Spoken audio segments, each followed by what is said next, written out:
السلام عليكم ورحمة الله وبركاته. إن الحمد لله نحمده ونستعينه ونستغفره ونعوذ بالله من شرور أنفسنا ومن سيئات أعمالنا. من يهده الله فلا مضل له ومن يضلل فلا هادي له، وأشهد أن لا إله إلا الله وحده لا شريك له، وأشهد أن محمدا عبده ورسوله صلى الله عليه وسلم. أما بعد، فإن أصدق الحديث كتاب الله، وخير الهدي هدي محمد صلى الله عليه وسلم، وشر الأمور محدثاتها، وكل محدثة بدعة، وكل بدعة ضلالة، وكل ضلالة في النار. On commence bi'idhnillahi ta'ala la lecture de Al-Mulakhas fi Sharh Kitab al-Tawhid, écrit par Al-Allama al-Sheikh Salih al-Fawzan hafidhahullah ta'ala, expliquant de manière résumée et de manière brève l'immense épître et matn intitulé Kitab al-Tawhid alladhi huwa haqqullahi ala al-abid, donc le livre de l'unicité qui est le droit d'Allah sur ses serviteurs, qui est qu'il n'adore que lui et qu'il n'adore personne d'autre en dehors de lui ou avec lui. Et nous sommes toujours dans ces chapitres mettant en garde contre cet excès, cette exagération envers ces vertueux, qu'ils soient des prophètes, des messagers ou autres que eux, et même envers ceux qui ne sont pas des vertueux, parmi al-fujjar ou al-kuffar ou al-fussaq, qu'ils soient des criminels, des pervers ou des mécréants, en qui les gens ont exagéré jusqu'à les élever au rang de la divinité. Et là, nous sommes dans ce chapitre, toujours à mettre en garde contre cela, contre ce danger qui a été la cause de l'apparition du shirk, l'exagération envers les morts ou envers les tombeaux ou les tombes des morts. Et nous sommes dans ce chapitre où l'auteur il nous dit Babu ma jaa anna al-ghuluwa fi quburi as-salihin yusayyiruha awthanan tu'badu min dunillah. Chapitre, ce qui nous est venu comme texte mentionnant l'exagération, mentionnant que l'exagération portée à l'égard des tombes des vertueux, que cela va amener les tombes des vertueux à devenir des idoles qui seront adorées en dehors d'Allah.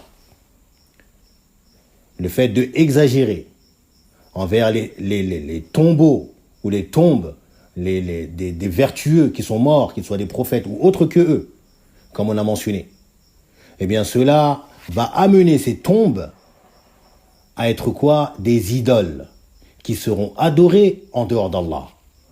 C'est-à-dire qu'ils seront adorés soit avec Allah, on adorera Allah et on adorera autre qu'Allah en même temps, ou alors que les adorations seront directement vouées à cet autre en dehors d'Allah, a'udhu billah.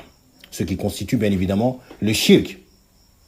Et il nous dit Rawahu Malikun fil Muwatta anna Rasulallah sallallahu alayhi wa sallam qala Allahumma la taj'al qabri wathanan yu'bad ishtadda ghadabullahi ala qawmin ittakhadhu qubura anbiya'ihim masajida.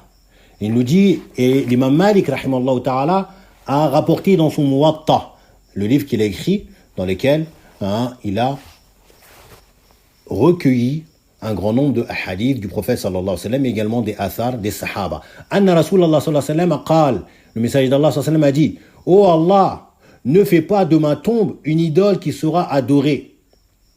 Puis il dit, la colère d'Allah s'est intensifiée contre un peuple qui a fait des tombes de leurs prophètes des lieux de prière, masajid. Donc ici, le prophète sallallahu alayhi wa sallam, il invoque Allah azza wa jal de préserver sa tombe de devenir une idole. Le Cheikh rahimahullah ta'ala nous dit Munasabatul bab li kitab al-tawhid, le lien de ce chapitre avec le livre de l'unicité. Quel est le lien de ce chapitre?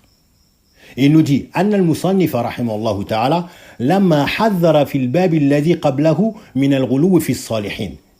Il nous dit du fait que l'auteur rahimahullah ta'ala, qu'Allah lui fasse miséricorde, a mis en garde contre l'exagération portée envers les vertueux dans le chapitre qui a précédé. Dans le chapitre qui a précédé, où il y a la sévère mise en garde contre le fait d'adorer Allah près de la tombe d'un vertueux. Et avant cela, le fait qu'il nous mentionne que la cause qui a été l'apparition du shirk sur la surface de la terre, c'est quoi? C'est l'exagération envers les vertueux. L'exagération portée vis-à-vis des vertueux. Il nous dit, du fait que l'auteur, rahimahullah ta'ala, il a mis en garde contre ces actes-là dans les chapitres précédents, أراد أن يبين في هذا الباب أن الغلو في القبور وسيلة إلى الشرك المضاد للتوحيد وذلك بعبادة الأموات. Il dit qu'il a voulu dans ce chapitre nous prouver et nous exposer le fait que l'exagération portée vis-à-vis des tombes ou des tombeaux, cette exagération est un moyen qui va amener, qui va conduire la personne à tomber dans le shirk. Ce shirk qui est ce qui s'oppose au tawhid, qu'il soit le shirk akbar ou que ce soit le shirk asghar. Les deux s'opposent au tawhid. L'un s'oppose à lui de manière totale, qui va l'annuler, et c'est le shirk akbar, et l'autre s'oppose à lui de manière partielle, du fait qu'il va l'affaiblir. Eh bien ici, il nous dit وَذَلِكَ بِعِبَادَةِ الْأَمْوَاتِ. Et cela, cette opposition au tawhid va se présenter sous quoi? Sous la forme de l'adoration des morts. En vouant directement des adorations à ces personnes qui sont enterrées dans ces tombes ou dans ces tombeaux. Et cela, bien évidemment, est du shirk akbar qui s'oppose de manière totale au tawhid, de sorte qu'il va l'annuler. Qala kama arada aidan at-tahdhir min al-ghuluw fi al-qubur.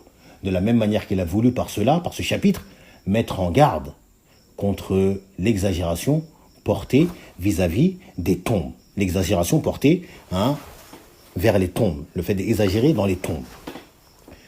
Car les tombes, bien évidemment, ils ont un droit sur nous. Les occupants des tombes, les tombes de manière générale, ainsi que leurs occupants, ont un droit sur nous.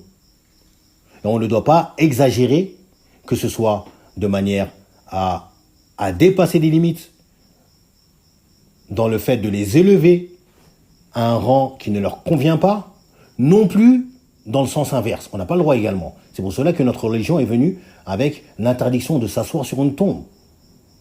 Car c'est une forme de humiliation et de non-respect envers l'occupant de la tombe.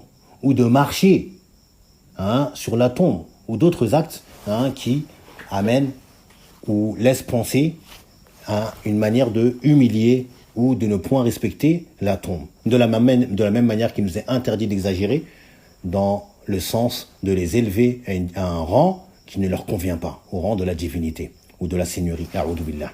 Et nous dit Tarjamatu al-Imam Malik, la biographie de l'imam Malik, rahimahullah ta'ala. Huwa al-Imam Maliku ibn Anas ibn Maliki ibn Abi Amir al-Asbahi, rahimahullah ta'ala, qui est né en l'an 93 de l'Hégire. Il est né en l'an 93 de l'Hégire. Sa kunya qui était Abu Abdillah. Imam Dar al-Hijra, qui est l'imam de la demeure de la Hijra, parce qu'il est à Médine. Il est né à Médine, il a grandi à Médine et il est mort à Médine, rahimahullah ta'ala. Il a été enterré dans le cimetière de Al-Baqi'a, le cimetière connu de Médine. Wa huwa ahadu al-a'immati al-arba'ati. Il est l'un des 4 imams, des 4 grands imams des mazahib qui sont connus. Et il est le second, car l'a précédé l'imam Abu Hanifa. Puis après l'imam Abu Hanifa, il y a eu l'imam Malik, rahimahullah ta'ala. Puis il a suivi l'imam al-Shafi'i, rahimahullah ta'ala, puis l'imam Ahmed. Ce sont eux lorsqu'on parle des 4 grands imams des mazahib.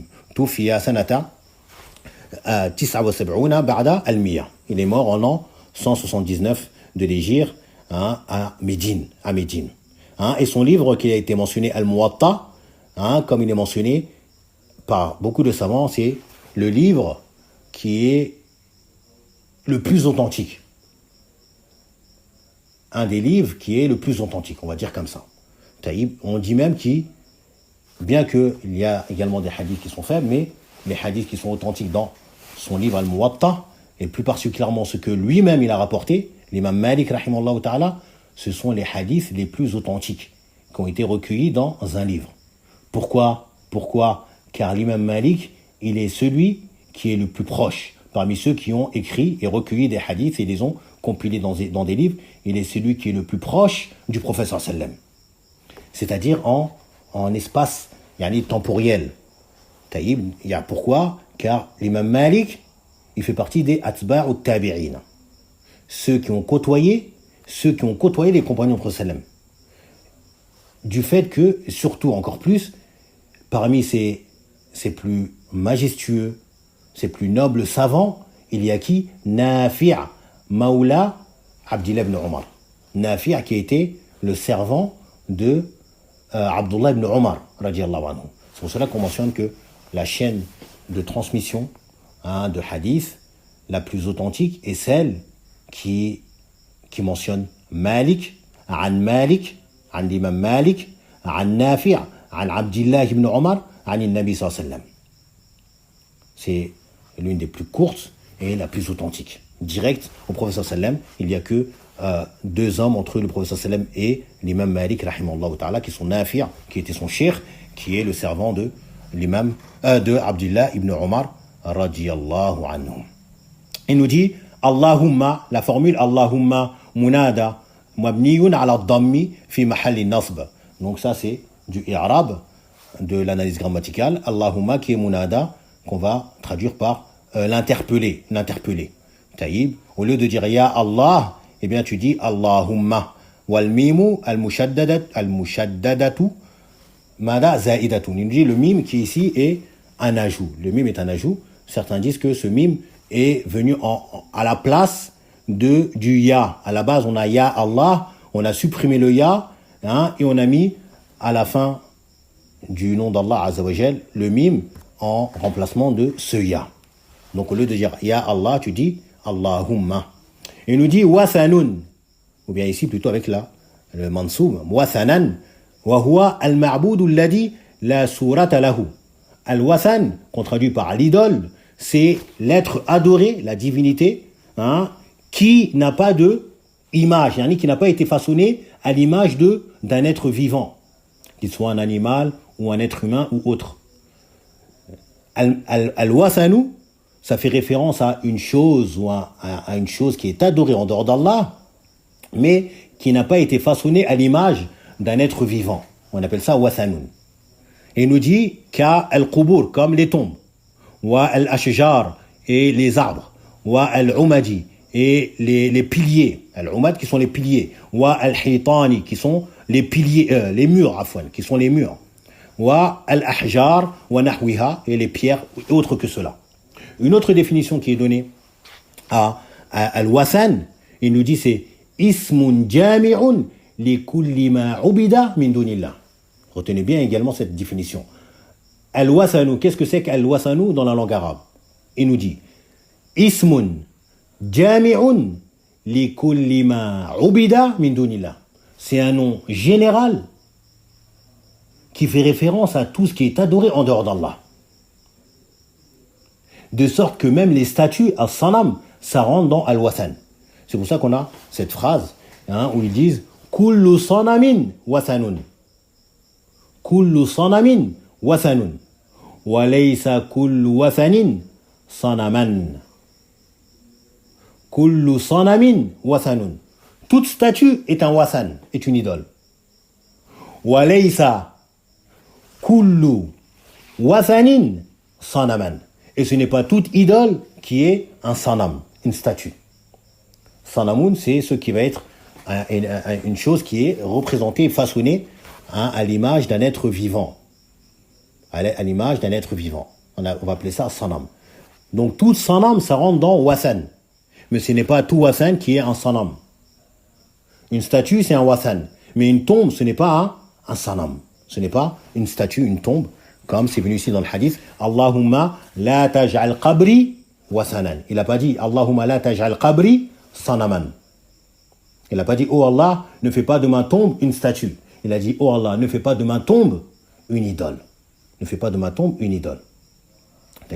Et ça, on trouve dans le Coran également que les statues prennent la dénomination de Al-Wathan, comme dans le récit de Ibrahim alayhi salam, où dans un des versets c'est mentionné Mada Al-Wathan et Awthanan, et dans un autre verset c'est mentionné As-Sanam, Asnaman au pluriel. Naam.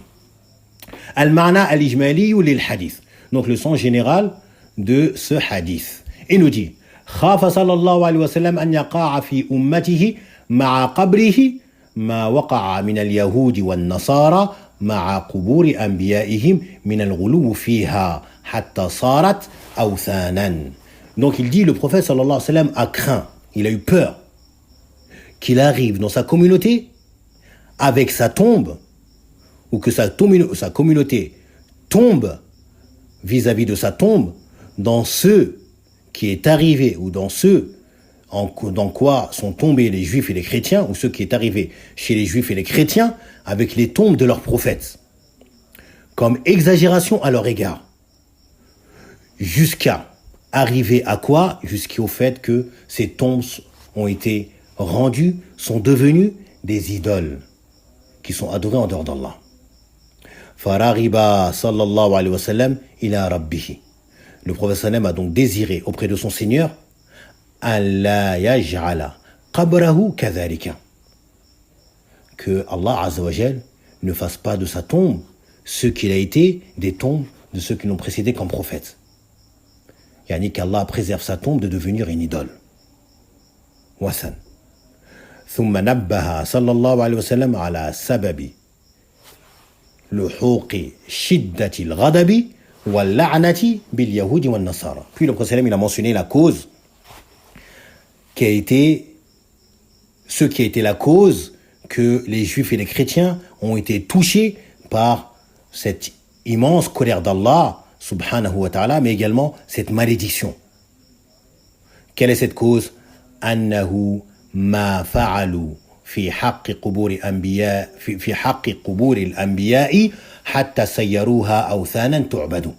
Quelle est la cause de cela? La cause pour laquelle ils ont encouru une immense colère d'Allah subhanahu wa ta'ala, mais également la malédiction. La malédiction qui est le fait d'être éloigné de la miséricorde d'Allah. Quelle est donc cette cause? C'est le fait qu'ils ont exagéré vis-à-vis des tombes des prophètes, jusqu'à ce que celles-ci sont devenues des idoles qui sont adorées en dehors d'Allah. Donc le prophète il a craint que cela arrive également à sa tombe. فَوَقَعُوا فِي الشِّرْكِ الْعَظِيمِ الْمُضَادِ لِلتَّوْحِيدِ.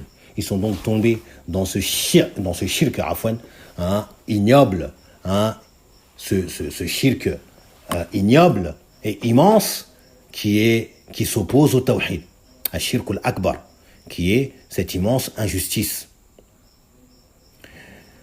Puis l'auteur, le cheikh hafidhahullah ta'ala, nous dit munasabatu al-hadith lil-bab أن الغلو في قبور أو أن الغلو في القبور يجعلها أوثانا تعبد. Le lien de ce hadith avec notre chapitre, c'est que le fait de exagérer envers les tombes ou vis-à-vis des tombes va faire de ces tombes des idoles qui sont adorées en dehors d'Allah subhanahu wa ta'ala. لأن النبي صلى الله عليه وسلم قال اللهم لا تجعل قبري وثنا يعبد. Car le prophète m'a dit, oh Allah, ne fais pas de ma tombe une idole qui est adorée.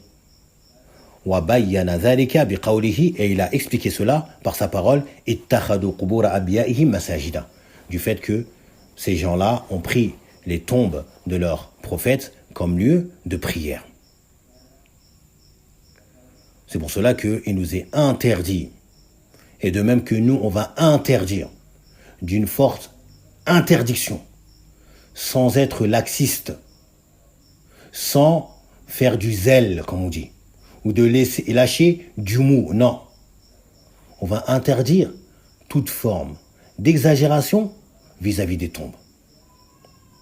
On va interdire ça en bloc. Pourquoi? Car cela amène à ce que la tombe devienne une idole qui est adorée en dehors d'Allah. La pire des injustices. Il nous dit Ma yustafadu min al-hadith. Ce qu'on va tirer comme profits et bénéfices de ce hadith. Premièrement, أن الغلو في قبور الأنبياء يجعلها أوثانا يعبد أو تعبد. Le fait d'exagérer vis-à-vis des tombes ou vis-à-vis des tombes des prophètes va les rendre des idoles, va en faire des idoles qui seront adorées en dehors d'Allah. Et ici, comme c'est venu dans le chapitre, il nous dit fi quburi salihin. Et ici, le Cheikh Al-Fawzan, il a dit quburi al-anbiya, la tombe des vertueux. Et ici, il a dit les tombes des prophètes. Bien évidemment, les prophètes sont à la tête des vertueux, bien évidemment. Mais également, cela englobe également ceux qui ne sont pas des vertueux. Et ça ne concerne pas uniquement les tombes des vertueux et les tombes des prophètes. Sinon, les tombes des autres, on peut faire, non. Ça englobe toute tombe. Qu'ils soient vertueux ou qu'ils soient pas vertueux. De la même manière, on n'exagérera pas. Qu'est-ce que c'est qu'exagérer? C'est de faire une distinction entre la tombe de cet homme et la tombe des autres. Quelle que soit la forme de distinction, comme on va le voir dans le hadith qui va suivre. Il nous dit deuxièmement, Anna min al-ghulu fi al-qubur ittikhadaha masajida. Que fait partie de l'exagération envers les tombes de les prendre comme lieu de prière. Le fait de prendre une tombe comme lieu de prière, soit en priant en direction d'elle ou soit en priant auprès d'elle, eh bien cela entre dans l'exagération envers ces tombes. Wahada yuaddi ila shirk. Et cela conduit et mène au shirk. Troisièmement,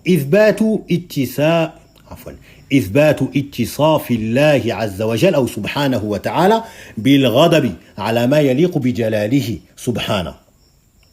Il nous dit ici l'affirmation du fait de attribuer à Allah l'attribut de la colère.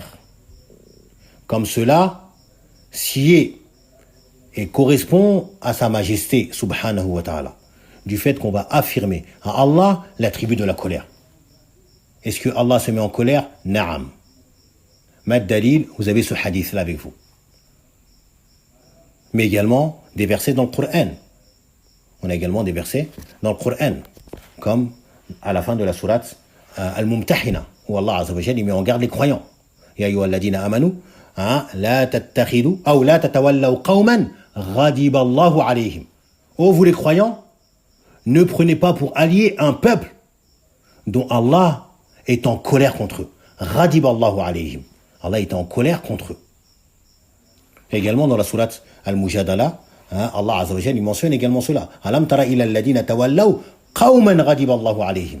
N'as-tu pas vu ceux qui ont pris un peuple en allié, ou ont pris en allié ce peuple dont Allah est en colère contre eux. Mais également dans la sourate Al-Fatiha, ghayril maghdubi alayhim. Taïb, en dehors de ceux dont tu as été en colère. Donc on affirme à Allah l'attribut de la colère sans altérer cela. Min ghayri tahrif. On ne va pas faire de altération, de changer. Non, ça veut dire qu'il veut se venger, comme certains ont dit. Parmi ceux qui n'affirment pas les attributs d'Allah. Et ils altèrent, ils modifient le sens. Non, la colère, ça veut dire qu'il veut se venger. Ou autre que cela. Non, on affirme comme Allah il a affirmé, subhanahu wa ta'ala. Et on affirme comme le prophète il a affirmé, sans tahrif, sans changer le sens. Et sans ta'til, sans rejeter cela. Et sans nier l'attribut. Et sans tamthil, sans faire ressembler l'attribut d'Allah à celui de ses créatures. Que Allah il se met en colère comme nous on se met en colère. Non. Wa min ghayri takyif, sans interroger ou chercher le comment. Puis l'auteur nous dit, rahimallahu ta'ala, wali ibn Jarir, rahimallahu ta'ala, bi sanadihi, an Sufyana, an Mansuri, an Mujahid, rahimahumullahu jami'an. أفرأيتم اللات والعزى الآية قال كان يلت لهم السويق فمات فعكفوا على قبره وكذا قال أبو الجوزاء عن ابن عباس رضي الله عنهما كان يلت السويق للحاج. Il nous dit, et selon Ibn Jarir, le grand savant, l'imam des mufassirina, l'imam des exégètes du Coran, bisanadihi, selon sa chaîne de transmission, an Sufyan, selon Sufyan, an Mansour, selon Mansour, an Mujahid, ce tabi'i, Mujahid, grand savant parmi les tabi'ina. Il nous dit, afara'aytumul Lat wal Uzza, informez-moi concernant Al-Lat et Al-Uzza, qui étaient deux parmi les divinités qui étaient adorées par les associateurs au temps du prophète sallallahu alayhi wa sallam. Qala, il dit, kana yaluttu lahumus sawiqa, famata fa'akafu ala qabrihi. Et qu'est-ce qu'il faisait? Yaluttu lahumus sawiq. Il faisait moudre pour eux l'orge, l'orge na'am, ou encore la farine de blé. Il faisait moudre pour eux la farine de blé, et na'am, il faisait cela, et bien évidemment dans le récit, donc il se mettait sur le chemin, il habitait à Taïf, il se mettait sur le chemin, comme on a déjà mentionné dans le chapitre de At-Tabarruk, man tabarraka bi shajaratin aw hajarin aw nahwihima, le chapitre qu'on a vu précédemment, il y a plusieurs cours, le chapitre concernant ceux qui cherchent la bénédiction auprès des arbres, des pierres ou autre que cela. Taïb, donc, il se mettait, il était à la ville de Taïf, il se mettait sur le chemin de ceux qui partaient au pèlerinage et il faisait moudre la farine de blé ou la farine d'orge à laquelle il mélangeait du sucre, du miel, des dattes, etc. Et il donnait ça en aumône. C'était sa sadaqa, c'était son œuvre pieuse. Et lorsqu'il est mort, lorsqu'il est mort, ils se sont recueillis auprès de sa tombe. Et ils ont commencé à exagérer le concernant vis-à-vis de sa tombe, a'udhu billah. Qala, et selon la chaîne de transmission jusqu'à Abdullah ibn Abbas qui a dit kana yaluttu sawiqa lil haji. Donc il faisait cela, faisait moudre la farine de blé ou l'orge pour les pèlerins, Naam. Qala at-tarajim, donc les biographies. Ibn Jarir huwa al-imam al-hafiz Muhammad ibn Jarir al-Tabari rahimahullah ta'ala. C'est l'imam, le grand savant, comme j'ai dit, imam al-mufassirina, l'imam des exégètes du Coran. Sahib al-Tafsir, l'auteur du célèbre tafsir al-Tabari, rahimahullah ta'ala. Mata sanata 10 wa 300. Il est mort en 310 de l'Hégire, rahimahullah ta'ala. Et Sufyan al-Adharu, ce qui semble, c'est qu'il s'agit de Sufyan ibn Sa'id al-Thawri, imamu hujjatun abidun, qui était un grand imam, une preuve, et également un serviteur, yani un adorateur. Mata sanata 61 ba'da al-mi'a. Il est mort en l'an 161. Lui qui est né vers l'an 97 de l'Hégire. Taïb, et fait partie des tabi'ina, ceux qui ont côtoyé les tabi'in, qui sont ceux qui ont côtoyé les compagnons du prophète sallam. Il était le grand savant de Koufa en Irak. Naam. Sufyan al-Thawri. On l'appelle Sufyan al-Thawri. Naam. Et nous dit Mansour huwa ibn al-Mu'tamir, thiqatun faqihun mata sanata 32 ba'da al-mi'a. Il est mort en l'an 132 de l'Hégire, qui était également une personne de confiance dans le hadith, mais également un savant, rahimahullah ta'ala. Et Mujahidun huwa ibn Jabrin, thiqatun imamun fi tafsir. Mujahid qui est ibn Mu'tamir, qui est également une personne digne de confiance dans le hadith, mais également un savant, faqih. Mata, j'ai sauté une ligne, qui était imamun fi tafsir, qui est un grand imam dans le tafsir. Akhada min Abbas wa ghayrihi, il a pris de Abdullah ibn Abbas et de autres que lui. Mujahid, il a mentionné que il a lu le Coran auprès de Abdullah ibn Abbas à plusieurs reprises, et à chaque verset, il l'arrêtait, il l'interrogeait sur le verset, sur le tafsir du verset. C'est pour ça, si vous prenez un livre de tafsir, vous allez voir ceux qui mentionnent les chaînes de transmission, souvent, il va revenir an Mujahid, ou qala Mujahid. Mujahid a dit, ou selon Mujahid, rahimahullah ta'ala.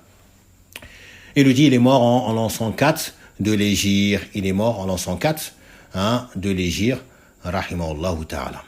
Il a lu le Coran à 3 reprises, entièrement, du début jusqu'à la fin, sur Abdullah ibn Abbas, qui est surnommé Turjuman al-Qur'an, le Mufassir, l'interprète du Coran, Abdullah ibn Abbas, celui pour qui le prophète il a invoqué en sa faveur, Allahumma allimhu at-ta'wil, allimhu al-kitab wa at-ta'wil, rahimahullah ta'ala, ou faqihu fi ad-din wa allimhu at-ta'wil, enseigne-lui l'interprétation des versets. Il nous dit Abu al-Jawza, qui est Awsu ibn Abdillah Mada al-Rabi'i, ثقة مشهور مات سنة 83 بعد الهجري. نعم. Qui est également une personne de confiance dans le hadith, connu, et qui est mort en l'an 83 de l'Hégire.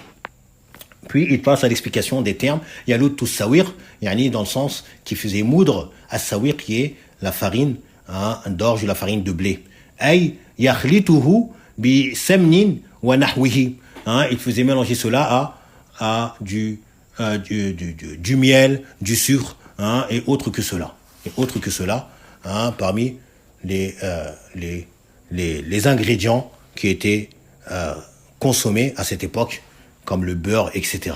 Le beurre, le sucre, le miel, du lait, toutes choses de nourriture, et il donnait ça en aumône aux pèlerins. Yani c'était son action. Il était connu pour cela. Al-Latu avec une shadda, comme il est venu, comme on a déjà expliqué concernant cela dans le cours qui a précédé concernant la recherche de bénédiction auprès d'un autre qu'Allah. Naam. Qu'est-ce qu'on nous dit? Akafu ala qabrihi. Donc ils se sont tenus et arrêtés. Akafa, qui est le fait de stationner, de rester longuement et de méditer, comme on fait al-i'tikaf. Taïb. Donc eux, ils ont fait akafu ala qabrihi. Yani aqbalu wa wadhabu wa ihtasabu ou wahtabasu alayhi. Donc ils sont restés yani auprès de cette tombe là en demeurant et en prenant l'habitude d'aller là-bas de manière habituelle et constante, et en se retenant là-bas à sa tombe. Taïb. Naam. Tout en l'immensifiant, en la vénérant. Tout en immensifiant la tombe et la vénérant. Taïb, et ce qui est une forme d'adoration. A'udhu billah. Munasabatul athari lil-bab. Munasabatul athari lil-bab. Donc le lien de ce récit avec notre chapitre. Anna sababa ibadati allati huwa al-ghuluw fi qabrihi hatta sara wathanan yu'badu. Il nous dit que la cause de l'adoration de Allat. Quelle est la cause que Allat a été adoré en dehors d'Allah? Il nous dit c'est le fait qu'ils sont exagérés vis-à-vis de sa tombe, à l'égard de sa tombe. Ils ont exagéré dans la tombe de cet homme, Allat, jusqu'à que sa tombe est devenue Mada, une idole qui est adorée en dehors d'Allah. A'udhu billah. Et on prend le dernier récit qui est un hadith où il nous dit Ibn Abbas radiyallahu anhuma qala la'ana Rasulullah sallallahu alayhi wa sallam za'irati al-qubur. Selon Abdullah ibn Wow. Il nous dit dans le récit, selon Abdullah ibn Omar, selon Abdullah ibn Abbas, radiallahu anhuma, que le prophète sallallahu alayhi wa sallam a dit, la'ana Rasulullah sallallahu alayhi wa sallam za'irati al-qubur, que le messager d'Allah sallallahu alayhi wa sallam a maudit celles qui visitent les tombes. Il dit Abdullah ibn Abbas, radiallahu anhuma, le messager d'Allah sallallahu alayhi wa sallam a maudit celles qui visitent les tombes. Walmuttakhidina alayha al-masajida, et ceux qui font des tombes, qui prennent les tombes comme lieu de prière. Wasuruj, également, qui vont illuminer les tombes. Ils vont y apposer des lampes, etc. Toute chose qui est claire. Afin de illuminer la tombe. Illuminer la tombe. Naam. Tout cela, ces trois-là sont maudits. Ces trois-là sont maudits. Celles qui visitent les tombes, ceux qui prennent les tombes comme lieu de prière, et ceux qui vont illuminer les tombes avec des lampes, etc. Wow. Naam, ceux qui vont illuminer les tombes avec des lampes, etc., ils sont également maudits. Il nous dit Rawahu Ahlus Sunan. Et cela est rapporté par Ahlus Sunan. Et il nous dit Ahlus Sunan ay Abu Daoud wa Tirmidhi wa Ibn Majah wa lam yarwihi an-Nasa'i. Taïb, généralement Ahlus Sunan, ça fait référence aux 4 rapporteurs, en dehors de aux 4 rapporteurs, en dehors de Al-Bukhari wa Muslim, qui sont Abu Daoud subhanallah, qui sont Abu Daoud, wa Tirmidhi, wa Ibn Majah, wa Nasa'i. Sauf que ce récit n'a pas été apporté par l'imam An-Nasa'i, rahimahullah ta'ala, dans son recueil. Za'irat al-Qubur, celles qui visitent les tombes, yani min an-nisa, parmi les femmes. Celles qui visitent les tombes, parmi les femmes. Wa suruj, ay, alladhina yuqiduna as-suruja ala al-maqabiri wa yudi'unaha. C'est-à-dire ceux qui illuminent les tombes avec des lampes.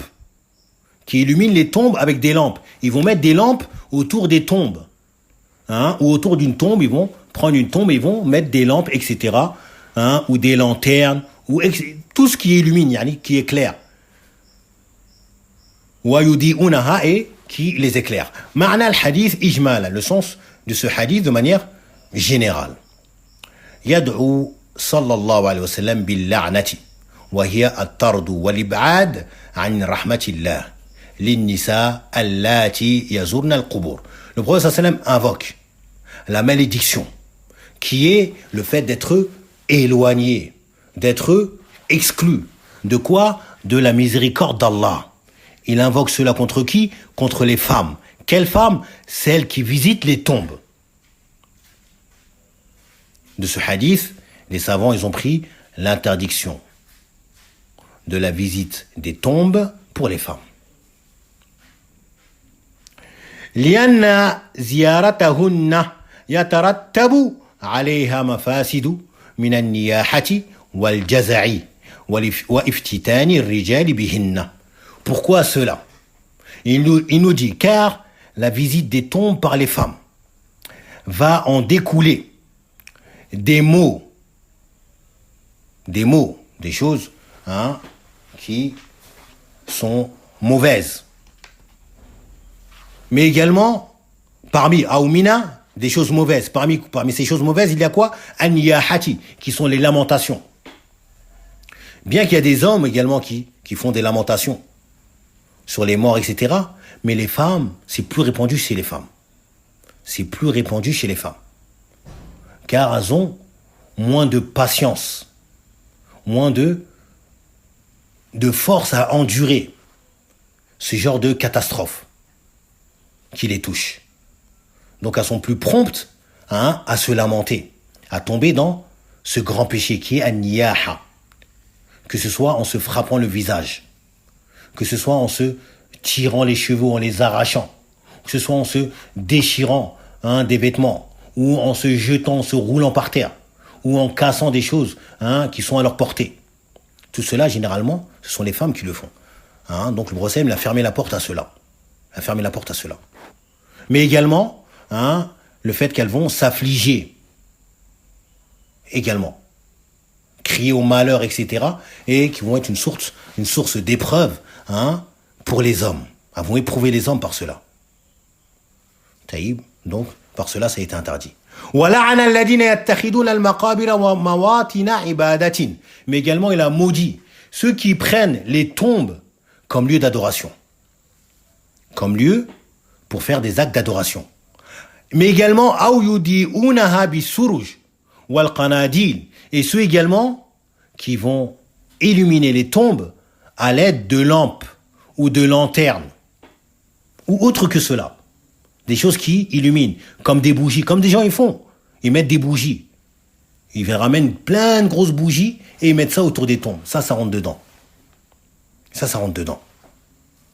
لأن هذا غلو فيها عفوا لأن هذا غلو فيها car cela est une exagération vis-à-vis des tombes. Mais également mad'atun li shirki bi ashabiha. Mais également un appel à faire du shirk pour, c'est les personnes qui font cela. C'est un appel à faire du shirk. Mada'atun da'watun. À tomber dans le shirk. Ou à amener les gens à faire du shirk. Pourquoi? Car comme on a dit, une personne qui voit, une personne de la masse par exemple, ou une personne ignorante, qui est éprouvée par les passions et par les ambiguïtés, ou par l'imitation des gens, il va au cimetière et il voit une tombe. Il va au cimetière visiter les tombes et il voit une tombe entre les tombes où il y a une tombe élevée avec plein de bougies, par exemple, ou des lampes. Cette tombe, elle est distinguée des autres. On lui a donné une particularité que les autres n'ont pas. Qui est quoi? Qu'elle est illuminée. Il va se dire, cette tombe-là, elle n'a pas été illuminée pour rien. Elle n'a pas toutes ces faveurs que les autres n'ont pas pour rien. Forcément, elle doit avoir une particularité. Un autre jour, on va voir une personne qui se tient avec les mains levées. Il va se dire, ah, voilà, c'est vraiment ce que je pensais. Peut-être que cette personne-là, elle est dans une innovation, qui est le fait d'invoquer Allah auprès de la tombe de cette personne-là. Mais cet ignorant-là, il pense quoi? Qu'il est en train d'invoquer ce mort.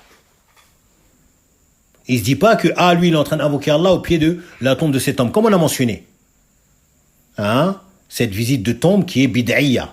Le fait de visiter les tombes et de faire des actes d'adoration pour Allah, pensant qu'elles ont un mérite parce qu'elles sont devant la tombe de cet homme. Mais lui, il pense que cet homme-là, il est en train d'invoquer l'occupant de la tombe. Et il va se mettre là, il est tombé dans le shirk. Quelle est la cause de cela? C'est pas cet homme qui l'a vu, non. Ce sont les bougies, premièrement. Ce sont les bougies qui ont amené les gens. Ce sont les bougies, le fait que des bougies ou des lampes ont été apposées auprès de cette tombe qui ont amené les gens à exagérer ou à avoir cette conviction vis-à-vis de cette tombe. Donc de cela, la législation est venue à interdire tout cela. L'exagération envers les tombes. Que ce soit même en les éclairant. Que ce soit par des bougies, des lampes, des lanternes ou autre que cela. Il nous dit, ça bug encore. مناسبة الحديث للباب أنه يدل على تحريم الغلو في القبور لأن ذلك يسيرها أوثانا تعبد. Il nous dit, le lien de ce hadith avec notre chapitre, c'est qu'il prouve l'interdiction d'exagérer envers les tombes. لأن ذلك يسيرها, car cela va les rendre des idoles. Il nous dit le lien de ce hadith, que ce hadith nous prouve l'interdiction d'exagérer vis-à-vis des tombes, car cela va les rendre une idole ou des idoles qui sont adorées en dehors d'Allah. Car cela va faire des tombes des idoles qui seront adorées en dehors d'Allah. Le fait d'exagérer vis-à-vis des tombes. Naam. Il nous dit ma yustafadu min al-hadith, ce qu'on va tirer comme profit de ce hadith. Premièrement, tahrimul ghuluwi fil qubur bi ittikhadiha mawatina ibadatin. L'interdiction d'exagérer à l'égard des tombes. L'interdiction d'exagérer à l'égard des tombes et d'en faire des lieux d'adoration. Li'annahu yufdi ila shirk, car cela conduit et mène au shirk. Il nous dit donc ma yustafadu min al-hadith, premièrement, tahrimul ghuluwi fil qubur bi ittikhadiha mawatina ibadatin. L'interdiction de exagérer vis-à-vis des tombes en les prenant comme lieu d'adoration. Li'annahu yufdi ila shirk, car cela mène au shirk. Non. Puis il nous dit, deuxièmement, tahrimu tanwir al-maqabir, l'interdiction de illuminer les tombes. لأن ذلك وسيلة لعبادتها, car cela est un moyen qui va conduire à les adorer. Le fait de illuminer les tombes est un moyen qui va les conduire à les adorer.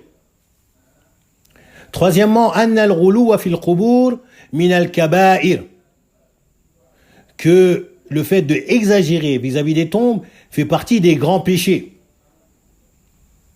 L'exagération vis-à-vis des tombes fait partie des grands péchés. Quatrièmement, il nous dit que la cause d'interdiction de la prière auprès des tombes est comme suit. Khawfu shirk, la peur du shirk. La li ajli najasati, ce n'est pas à cause de l'impureté qu'il y a au niveau des tombes. Ce n'est pas à cause de cela. C'est pas pour cela qu'il nous est interdit de prier là-bas. Mais c'est à cause de la peur qu'on a de tomber dans le shirk. Ou que autres tombent dans le shirk. Lianna Rasulullah sallallahu alayhi wa sallam qarana bayna ittikhadiha masajida wa israjiha wa la'ana ala al-amrayn. Car le prophète sallallahu alayhi wa sallam, il a joint entre les deux actes le fait de les prendre comme lieu de prière, mais également de illuminer les tombes. Et qu'il a interdit les deux actes. Tout comme il a maudit les deux actes. Et le fait qu'il a maudit ceux qui vont illuminer les tombes, il n'a pas fait cela parce qu'il y a une impureté. Non, ce n'est pas pour ça. De la même manière, la prière auprès de la tombe. Ce n'est pas à cause de l'impureté qu'il y a. Ce n'est pas à cause de cela. Mais plutôt à cause de la peur du shirk. Taïb. Et ce chapitre, écoutez bien ce chapitre-là, bien que le hadith qui est mentionné ici, où il mentionne Za'irat al-Qubur, la'ana Rasulullah sallallahu alayhi wa sallam, Za'irat al-Qubur, wa al-Muttakhidin alayha, wa al-Suruj, ce hadith-là, il est da'if. Retenez bien, le hadith, il est da'if. Le Cheikh Al-Albani, rahimahullah ta'ala, il l'a rendu faible. Et d'autres savants également l'ont rendu faible. Taïb. Mais, comme l'auteur, rahimahullah ta'ala, il l'a mentionné, qu'on avait mentionné auparavant dans les cours, on a une règle qui est générale. Qa'idatu al-kulliyya. Comme il a dit dans les masail qui ont précédé. Ma'rifatu al-qa'idati al-kulliyya. La connaissance de la règle générale. Quelle est cette règle? L'interdiction de l'exagération et de toute chose qui mène à cela. Exagérer vis-à-vis des tombes est interdit. Toute chose qui va mener à l'exagération vis-à-vis des tombes est interdit. Ça sert à rien qu'une personne vient vous dire, tu lui dis, c'est interdit de mettre des lampes auprès des tombes, de illuminer les tombes avec des lampes, c'est interdit. Et tu dis, ouais, mais le hadith, il est daïf. Cheikh Al-Albani, il l'a rendu faible. Tu lui dis, on a une règle générale qui est tout ce qui mène à l'exagération vis-à-vis des tombes est interdit. Donc, il est interdit de mettre des tombes, de mettre des tombes. Il est interdit de mettre des lampes auprès des tombes, d'entourer une tombe de lampes. Il est interdit d'apposer des fleurs. C'est interdit. Il n'y a pas de dalil dans le Coran, il n'y a pas de dalil dans la Sunna. Mais c'est interdit. Prenons en compte cette règle générale. Cette règle générale. Il est interdit. Toute chose qui mène à l'exagération vis-à-vis des tombes est interdit. Il est interdit de mettre des lampes. Il est interdit de mettre des bougies. Il est interdit de mettre des fleurs. Il est interdit de quoi? De mettre du carrelage, comme c'est fait aujourd'hui. Il est interdit de mettre une pierre tombale. Il est interdit d'écrire le nom. Tout ça, c'est interdit. Il est interdit d'élever les tombes. Il est interdit de venir de nettoyer, etc. s'il n'y a pas lieu de le faire. Il n'y a pas lieu de le faire. Il est interdit de le faire. Il est interdit de différencier une tombe des autres. C'est pour ça que dans le hadith, Rasul il a ordonné à Ali. Comme Ali, il a ordonné à autre après lui. De ne pas laisser une tombe surélevée sans la planir. On ne doit laisser aucune tombe qui est élevée sans la planir. Taïb. Bien sûr, nous, à notre niveau aujourd'hui, on laisse ça au gouverneur. Taïb, c'est pas demain matin, à la première heure, l'un d'entre vous, ou l'une d'entre vous sort et va dans le premier cimetière et toutes les pierres tombales, elle les fait tomber, etc. Non. Taïb, ça, c'est pas à notre portée aujourd'hui. Taïb, man ra'a minkum al-munkar falyughayyir bi yadihi. Fa in lam yastati' fa bi lisanihi. Fa in lam yastati' fa bi qalbihi. Taïb, celui qui voit un mal, qui le change par sa main. Si c'est dans sa capacité, dans ses moyens, c'est un gouverneur. Taïb, ou c'est le chef, le responsable du cimetière, par exemple, ou autre que cela. Naam. Mais sinon, non. Khalas. Également, donc toutes ces choses-là sont interdites. Toutes ces choses-là sont interdites. Taïb. Et il n'y a pas besoin de chercher des dalils pour ça. Votre dalil, c'est quoi? C'est tout ce qui mène à l'exagération des tombes est interdit. Pourquoi? Car cela va amener à pire que cela. Qui est quoi? Ash-shirku billah. Qui est quoi? Ash-shirku billah. Naam. Alhamdulillah, on a fini ce chapitre par la grâce d'Allah. Subhanahu wa ta'ala. Et comme je l'ai dit tout à l'heure, il ne faut pas être laxisme sur ce chapitre-là, ou concernant ces interdictions. Soyez ferme et soyez dur, intransigeant. Ne laissez rien passer concernant l'exagération vis-à-vis des tombes. Comme vous l'avez vu, ça a commencé depuis le peuple de Noé. Et ça ne se terminera pas jusqu'à Qiyam as-Sa'a. Ça ne se terminera pas. Donc, on ferme toutes les portes. On ne laisse rien. Non, mais si je viens une fois par semaine que j'arrose la tombe de mon père, non, ne le fais pas. Non, mais je vais juste poser un bouquet de fleurs. Non, ne le fais pas. Une fois par mois, non. Une fois tous les 6 mois, non, ne le fais pas. Ne laissez même pas une porte ouverte. Même pas entrouverte. Ce chapitre-là, il faut vraiment être, Yani, dur, comme on le dit. Il faut être dur. Comme le prophète, il l'a été. Comme on l'a vu dans les chapitres qui ont précédé. La sévère interdiction. Le prophète, il maudit, il interdit, il re-interdit, sallallahu alayhi wa sallam.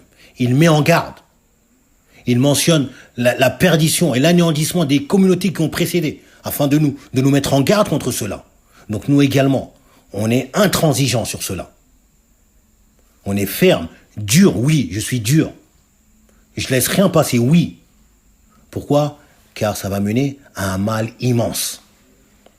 Seul Allah connaît l'ampleur. Et comme j'ai dit tout à l'heure, on ne sait pas qui peut tomber dedans. N'importe qui peut tomber dedans, peut être trompé par cela. A'oudhu billah. Juste en voyant une personne. Il voit une personne, il ne sait même pas ce que la personne est en train de faire, il va imaginer. Pourquoi? Parce que cette tombe-là, masha'Allah. Ils ont élevé des murs, ils ont mis une porte, ils ont mis un dôme, ou bien ils ont mis un beau carrelage, alors que tout autour, il n'y a que de la terre. Que de la terre et des cailloux. Au milieu, tu as une tombe, Allahumma barik. Carrelage qui monte jusqu'à 1 mètre, comme si c'était une salle de bain. Avec du marbre. Une pierre, on dirait une montagne. Un écriteau avec une plaque en dorée. C'est même plus un bouquet de fleurs, c'est pire que cela. A'oudhu billah. Qu'est-ce qu'on va penser tout de suite? Ah, cette tombe-là, c'est pas pour rien. Cet occupant de la tombe, ça devait être quelqu'un. Puis petit à petit, c'est parti. Et après, les contes, les fables, ça arrive. Oui, cette tombe-là, elle est expérimentée. Celui qui invoque, etc., ça marche. Cette tombe-là, elle est ceci. Cette tombe-là, elle est cela. Celui qui demande, il obtient. Celui qui sacrifie, ceci. Celui qui fait cela, cela. Donc, véritablement, soyez dur concernant cela. Naam. Alhamdulillah. Et également, un autre point, comme on a mentionné, l'interdiction de la visite des tombes, comme j'avais déjà été interrogé.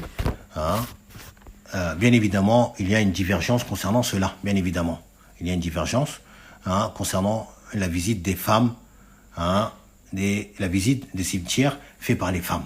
Il y a une divergence. Taïb. Mais, comme je l'ai dit au cours précédent, la parole de plusieurs de nos grands savants contemporains, mais également ceux qui ont précédé, c'est que c'est interdit. C'est interdit. Bien que beaucoup d'autres savants ont permis cela. Beaucoup de savants ont permis cela. Wallahu ta'ala a'lam. Taïb. Avant de terminer, j'ai une question à poser, bi'idhnillah. Et ceux qui ont des questions, ils les poseront également. Donc ceux ou celles qui peuvent répondre, ils vont répondre. Bi'idhnillah ta'ala. Taïb. Ceux qui peuvent répondre, ils répondront directement. Les frères, ils peuvent lever la main. Et les sœurs, ils peuvent écrire la réponse. Bi'idhnillah. Ils peuvent écrire la réponse. Naam. La question. Quelle est cette question? L'auteur, hafidhahullah ta'ala, il nous a mentionné que le fait que l'exagération envers les tombes était un grand péché. Il a dit l'exagération. Comme si je disais ici, le fait de mettre des bougies ou des lampes auprès d'une tombe est un grand péché. Est un grand péché. Allah, ça m'a fait sortir.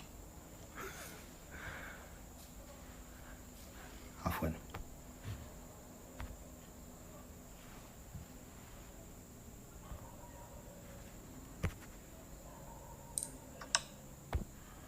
Afwan, ça m'a fait sortir, subhanallah.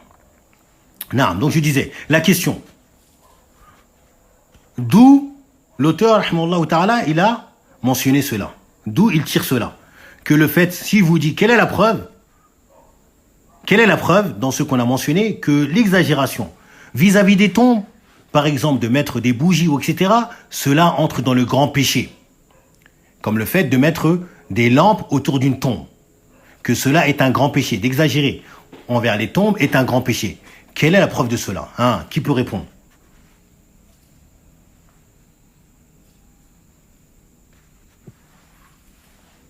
Ça permet aux femmes de visiter les tombes. Taïm, on va venir, Inch'Allah. Ah. Qui peut nous donner la réponse concernant cela? Barakallahu fikoum. Quelle est la preuve que exagérer vis-à-vis des tombes, ou comment pouvez-vous argumenter pour dire que exagérer vis-à-vis des tombes est un grand péché? C'est un grand péché. Quelle est votre argumentation vis-à-vis de cela? Naam.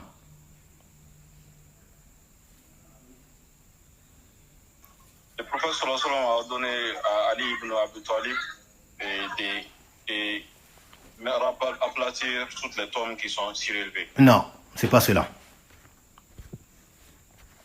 Ah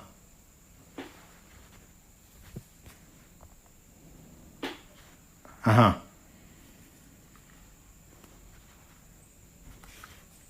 Pas de réponse?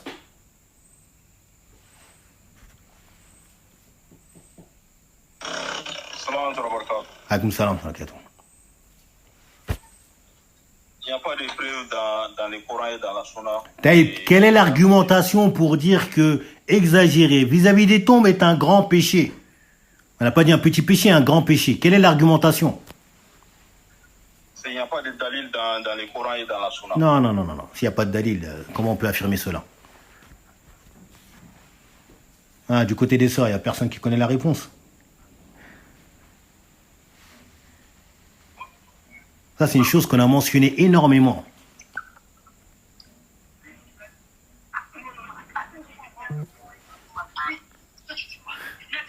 Ah.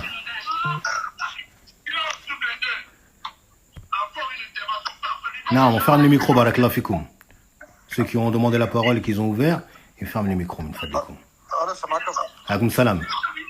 Tu peux répéter la question, barakallahu fikoum? Naam, quelle est l'argumentation pour prouver que le fait de exagérer vis-à-vis des tombes est un grand péché?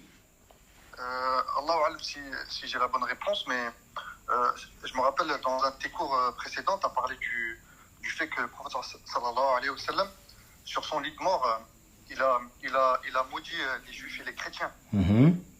يعني dans son hadith لعن الله اليهود والنصارى اتخذوا مساجد. يعني je me rappelle plus exactement du hadith, mais c'était en mode ils ont pris les tombes de leur comment on dit le terme, en mode les prophètes, de leurs prophètes, leurs prophètes comme lieu d'adoration. Des lieux d'adoration. Naam. Allahu alam si c'est ça ou Allahu alam. Barakallahu fik. Taïb. La bonne réponse, comme il a dit le frère, Jazahullahu khairan, et comme certaines sœurs ont répondu, à peu près, hein, la bonne réponse est que le prophète sallallahu alayhi wa sallam, il a maudit cela. Et on a expliqué dans plusieurs récits, on a mentionné la malédiction, comme dans le chapitre du sacrifice, La'anallahu man dhabaha li ghayrillah. On a dit que al-la'nu, tout ce qui est maudit, ou tout acte qui est maudit, ou toute personne qui est maudit, cela prouve que cela est un grand péché. Vous vous souvenez, on a mentionné cela. Le fait que le prophète est maudit, quand Allah il mentionne qu'un tel acte est maudit, ou telle chose est maudit, ou telle personne qui fait tel acte il est maudit, eh bien cela prouve que cet acte est un grand péché. Retenez bien, la malédiction prouve que l'acte est un grand péché. Comme on a mentionné également que le désaveu du prophète, comme le prophète dit, je me désavoue de tel, eh bien cela également prouve que cela est un grand péché. Deuxième question que j'avais avec moi, c'est concernant ce que j'ai mentionné que le hadith des bougies, il est faible. Taïb. Le hadith des bougies, ou des lampes, pardon, il est faible. D'où peut-on tirer maintenant l'interdiction? Ça c'est facile. D'où peut-on tirer l'interdiction de faire cela, d'éclairer les bougies, d'éclairer les tombes avec des lampes. D'où peut-on tirer l'interdiction? Abu Ramzan, naam.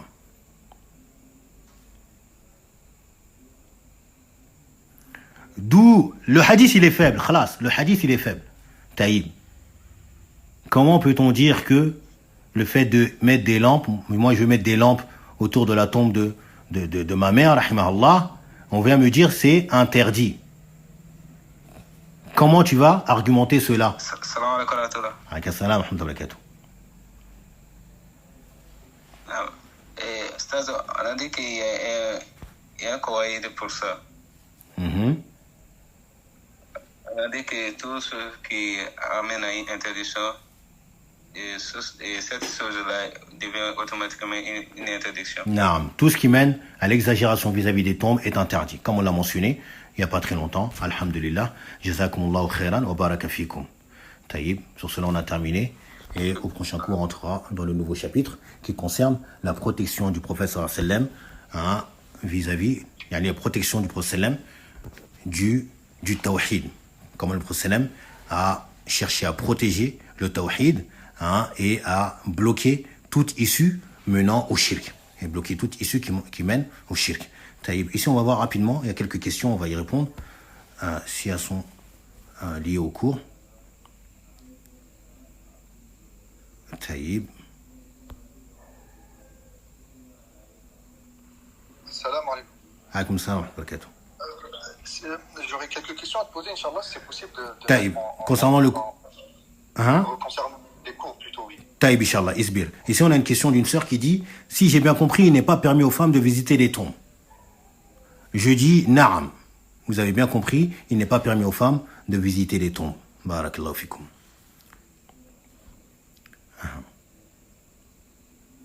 Na'am, ça c'était la réponse. Jazakallahu khairan.